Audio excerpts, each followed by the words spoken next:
Okay, hey guys, it's Brian again, back on YouTube.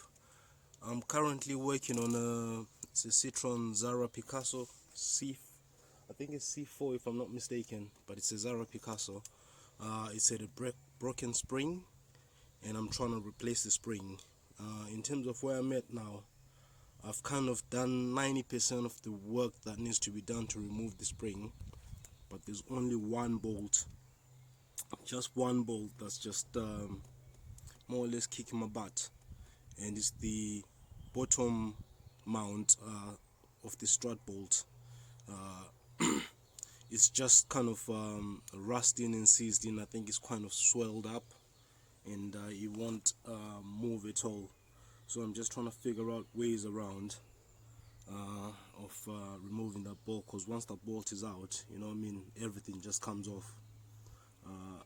You know, normally it's like a 2-minute job taking that bolt off, but this thing is just like literally welded itself on. So here's the car at the moment. As you can see, it's a Picasso. I don't know if it's a C4 or whatever, but as you can see, that's the spring that's broken. It's more or less kind of snapped off, and this sitting right next to the flipping brakes. So the bolt that's kicking my backside now is this one here. I've put WD-40 on it, tapped it, hammered it, but no luck. I don't know if I'll be able to show you the back of it so that you can see what I mean by it being seized solid. Okay, my camera is on the other side, so let me just come this way.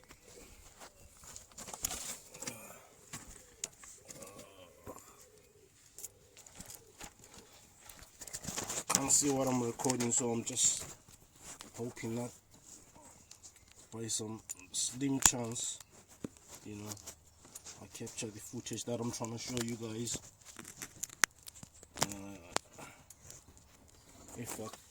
If you can't see the nuts, I'm sorry. I tried my best. But what I'm thinking of right now is I've got this push puller. You know, I'm thinking of just clamping it on there and just putting some pressure on it.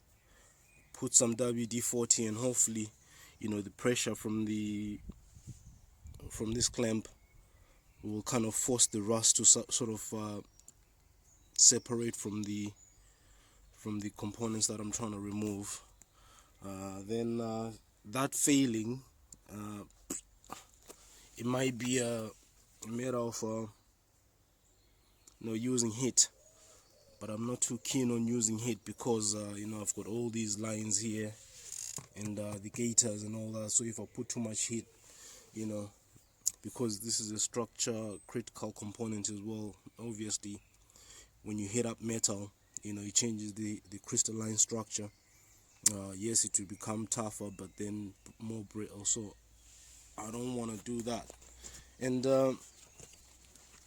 just to show you why, you know, like trying to use a socket on it won't work, like in the back, because normally, you know, at times you can have 2 spanners and just work it that way. 2 seconds, let me just turn the wheel the other way around so that I can oh sugar, just spilled my Coke. You know, so if you come in the back here,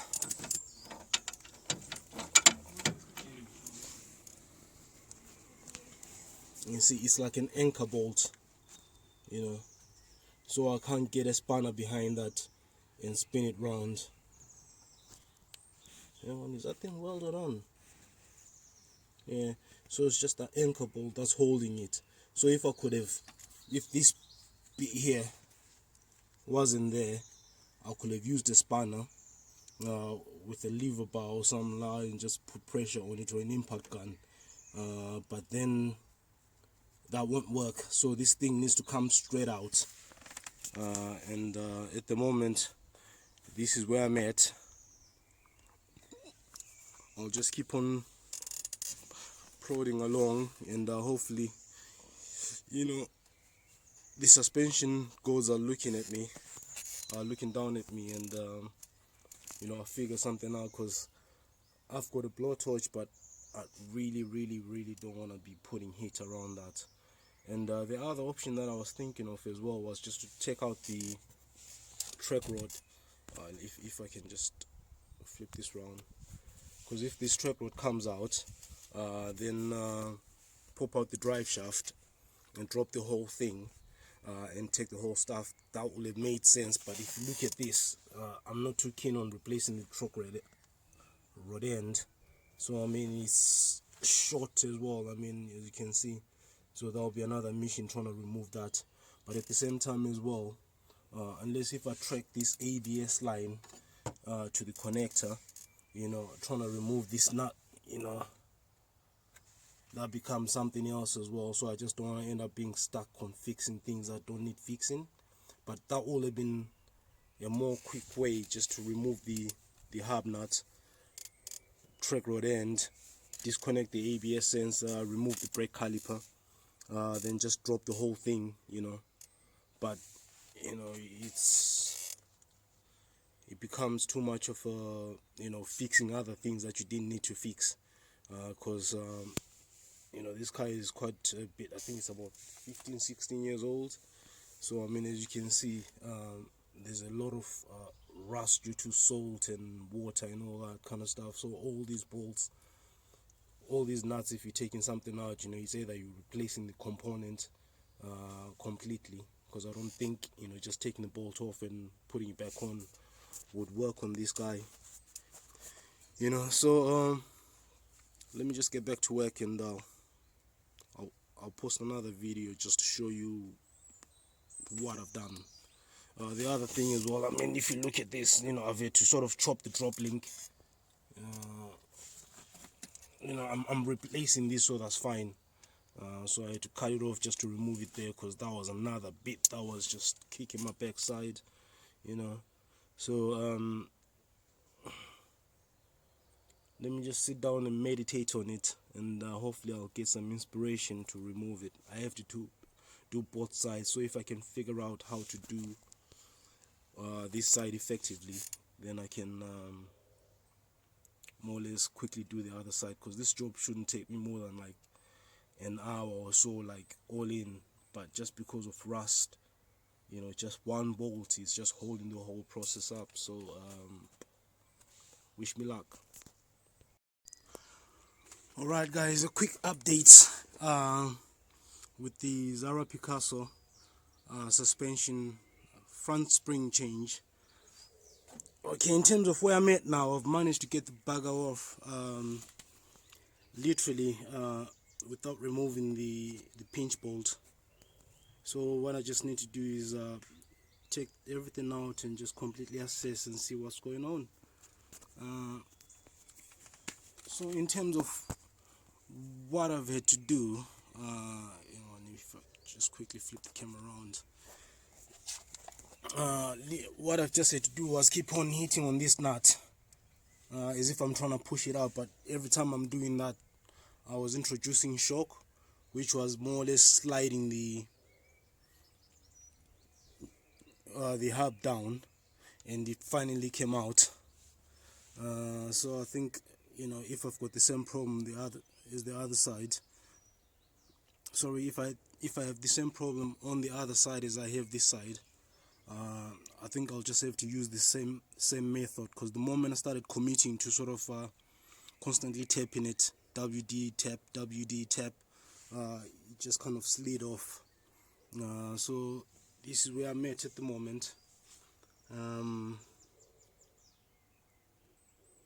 know, it's just a matter of all I have to do now is just remove these 3 bolts, then drop the strut down, then change the stuff, change the spring. So I mean, in terms of how to change the springs and all that kind of stuff, I won't make a video because it's simple, straightforward, and there's enough videos on YouTube. So it's like the main thing, you know, I just wanted to show you guys is how to actually remove the strut from the mount, because you know that was the thing that gave me a bit of a headache. The rest, you know, actually I can just quickly just show you the process, but without taking it off, because like, you know, removing bolts, you just don't need to be told how to take bolts off. So initially, you know, there's 3 bolts. You know, just take the other 2 and leave one holding the strut, because you just don't want it to drop. And if you come across here, there's more or less 1, 2, then I don't know if I can show you there, you can see it, then 3. So it's more or less a 3-bolt job, where you remove that, which is a 17, which is the strut mount bolt, or pinch bolt, or whatever. Then do the, oh god, I don't know if you can see this, you know, remove the wishbone bolt, and then just pop that out. Then you need to do the drop link as well, but make sure that like you've got one of these go throughs, because you need a spanner and an Allen key. I think it's a 6 mil, 6 or 5, if I remember quite well. Then just keep on just brutalizing, and after you've done that, then you can take off the remaining bolts, and then jobs are good on. Alright guys, thanks for watching. Don't forget to click like and subscribe, and don't forget the bell notification as well. Remember guys, the video is free, so it doesn't cost you anything just to click subscribe. Yeah, that's it for now. So thanks guys.